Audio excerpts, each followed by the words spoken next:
Day 39 of our small house construction. Hi mga ka-simple life! I-tour ka muna kayo dito sa labas ng bahay.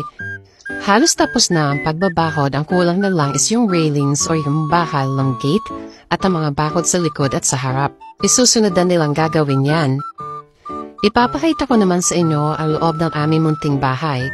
Ito nga palang bahay na to, kahit maliit, may 3 bedroom at 2 toilet and bowl.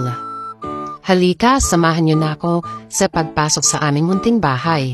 Sa pagpasok mo, makikita mo agad ang aming mini kitchen.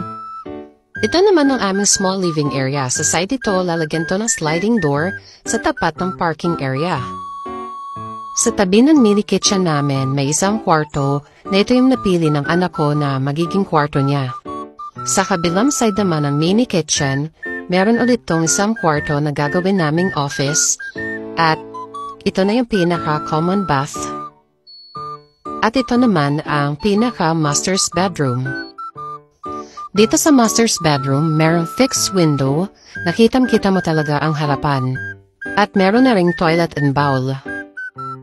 Sa labas naman ng aming master's bedroom, meron itong katapat na kwarto na gagawin naming office. Ito nga pala ang mga kwartong to is iisa ang size. Kahit na maliit lang pero tamang-tama lang to para sa amin.